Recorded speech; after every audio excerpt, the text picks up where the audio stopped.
President Wensing, delegates, and guests, good morning. I'm Dan Greenberg, your Vice President, and I'm honored to give you this legislative and political update. Let's start with some good news.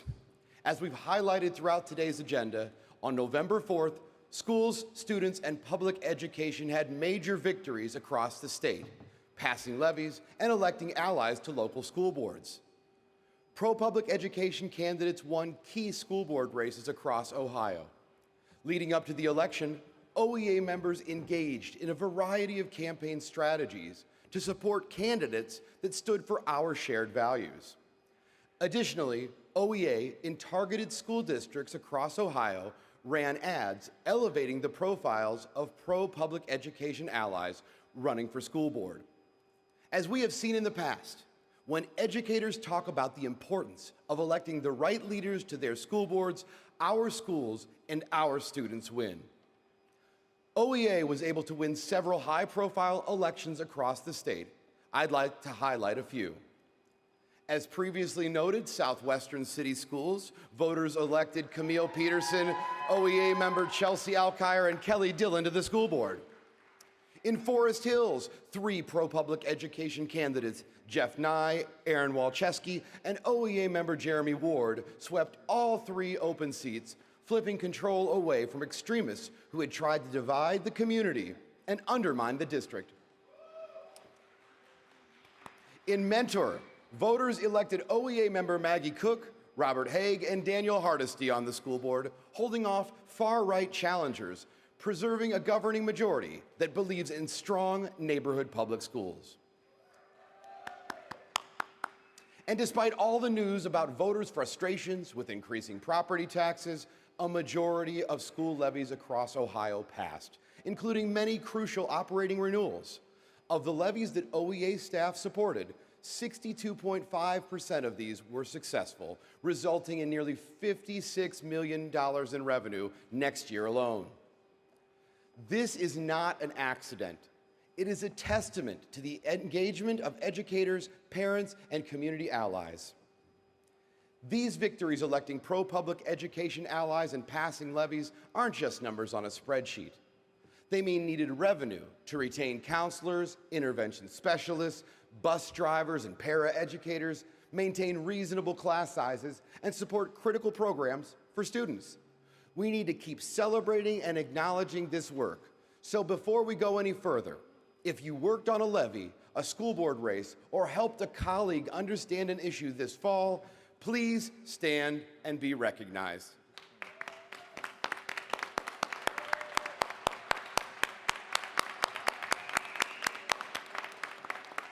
Thank you. This is what educator power looks like, and we must keep building and using our power in the months to come.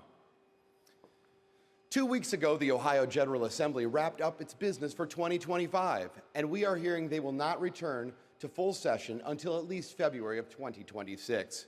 But before we talk about those items, I wanted to give an update on items that have moved since we last met at the Spring 2025 Representative Assembly. On July 1st, Governor DeWine signed House Bill 96, the biennial budget. For K-12, that bill completes the phase-in of the Fair School Funding Plan. That's a big deal. For the first time, the state formula we fought for is fully phased in. But we also know the General Assembly underfunded the formula. With base cost components remaining at fiscal year 2022 levels, many districts will continue to face underfunding relative to their actual needs. In the same budget, while underfunding our public schools, the majority party in the General Assembly instead made the decision to spend millions more on private school vouchers and billions on yet another income tax cut for the wealthiest Ohioans. Destabilizing future budgets by gutting state revenue. Lawmakers have introduced dozens of bills that would change how schools are funded locally. On November 19th, the Ohio General Assembly passed major bills reforming Ohio's property tax system. The first one, which we have been watching closely for months, is House Bill 186. In early drafts, it was going to have devastating impacts on the 381 schools districts operating at the 20 mil floor for funding.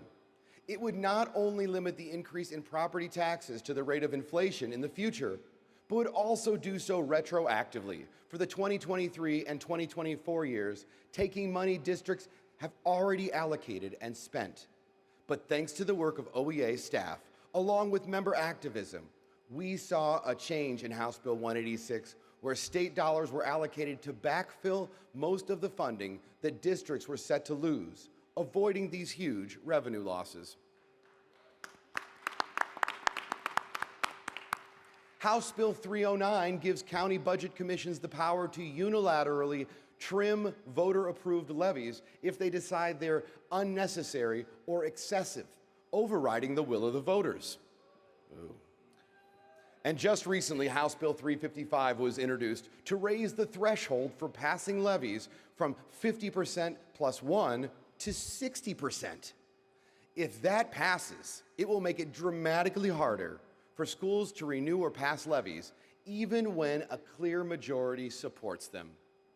OEA remains concerned that these newly passed and introduced bills, coupled with the other property tax bills under consideration and the underfunding of public schools by the state, will have far-reaching financial implications for school districts. Our message at the State House is simple.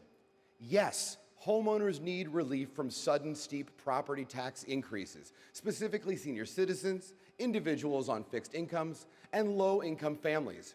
But we will not accept relief that defunds our schools, undermines critical public services, or that erodes the principle of local control.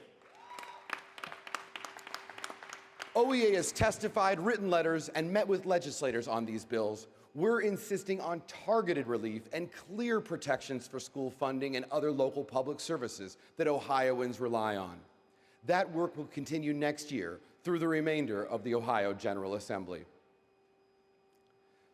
A few public education trends you need to know about are moving through the General Assembly. Starting with the bad. The General Assembly continued to expand release time for religious instruction, making it easier for release time religious programs like LifeWise Academy to operate during the school day. LifeWise has rapidly expanded, raising serious concerns about proselytizing, segregation, and pressure on non-Christian students. The House passed House Bill 486, which permits teachers in public schools and state institutions of higher education to provide instruction on the influence of Christianity. This bill is extremely redundant to the history standards we currently operate under. Finally, the majority in the legislature passed Senate Bill 293, eliminating the grace period in current law for counting mail-in absentee ballots received up to 4 days after Election Day, continuing its efforts to erode and restrict voting rights of Ohioans. The through line is clear.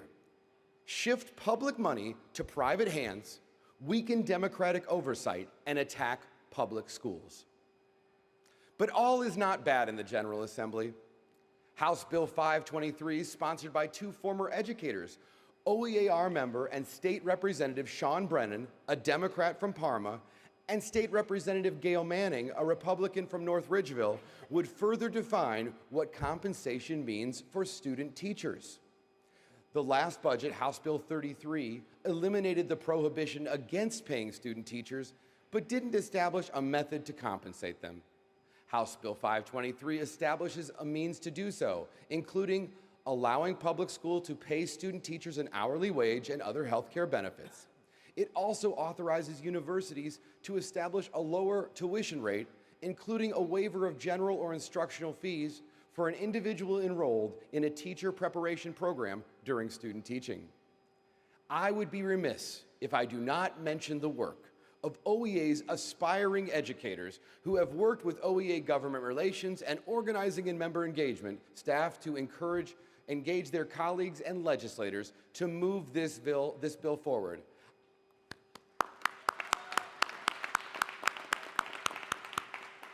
I ask you to join them today by scanning the QR code on the screen and adding your voice to this effort to urge passage of House Bill 523.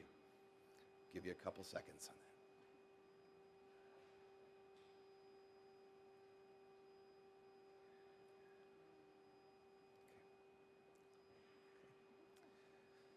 Moving on. Senate Bill 322, originally sponsored by Senator Al Catrona, a Republican from Canfield, was reintroduced as Senate Bill 332 with an additional co-sponsor.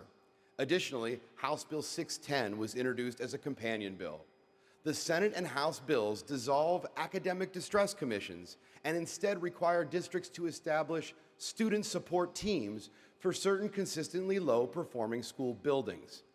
If passed, these bills would eliminate the current academic distress commissions currently imposed on East Cleveland and Youngstown city schools and prevent future districts from having a distress commission imposed on them. OEA government relations staff worked closely with the bill's sponsors and with our local community organizing teams in East Cleveland and Youngstown to draft the bill that was introduced. On the immigration front, House Bill 42, sponsored by State Representatives Josh Williams and Tex Fisher, is a direct attack on the ability of all students, regardless of migration status, to attend public schools. House Bill 42 would require several state and county agencies, including the Department of Education and Workforce, to collect and report the citizenship or immigration status of the people they serve, including students in public schools, and send the data up the chain so the governor can publish an annual report to the General Assembly. Advocates across the state have warned that this kind of mandatory data collection is an anti-immigrant data gathering bill that will inevitably create a chilling effect. Families will be afraid to enroll their children in school, seek services, or report crimes. Let me be very clear in this hall. The U.S. Supreme Court's Plyler versus Doe decision guarantees that every child, regardless of immigration status, has a right to a free K-12 public education.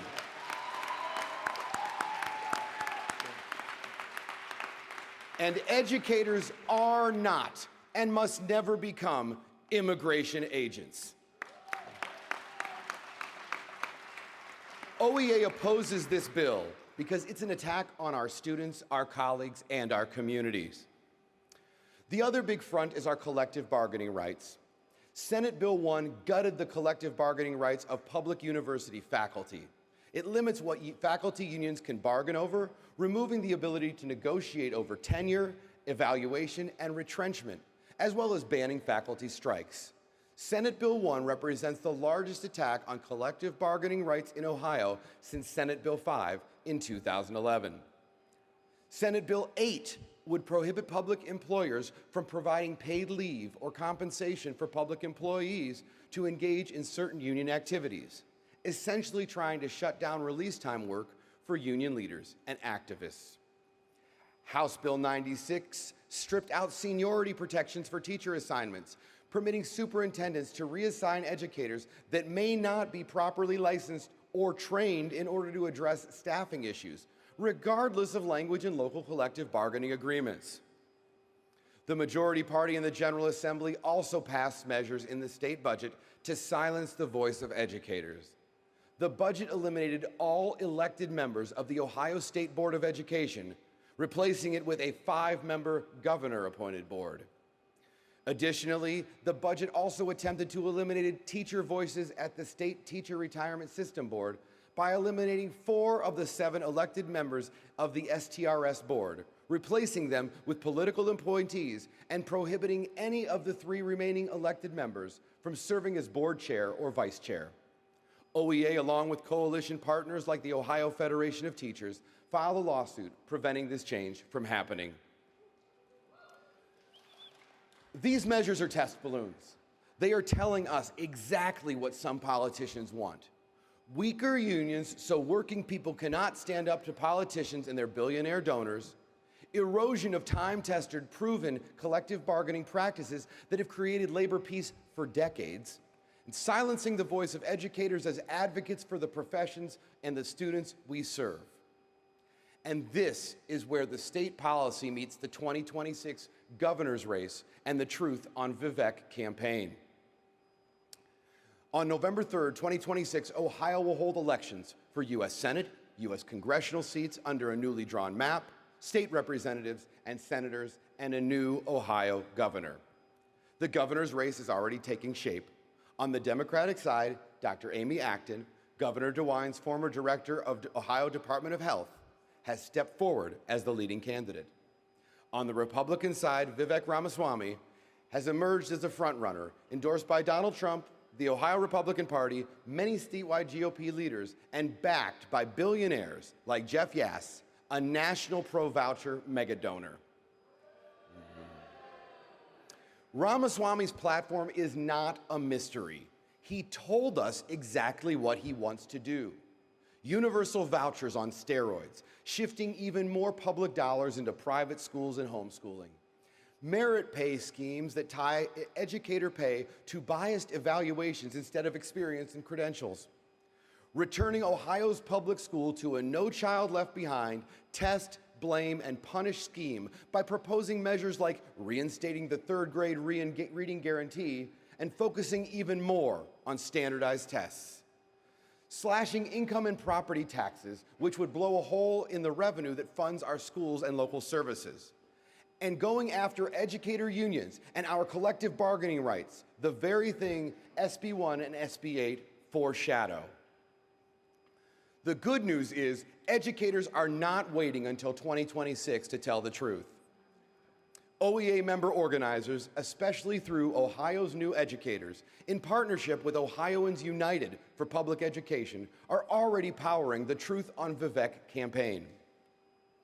The website, thetruthodonvivek.com, lays out in plain language Ramaswamy's education agenda. Member organizers are creating and sharing videos, graphics, and stories that highlight how his proposals would hurt real students and real communities.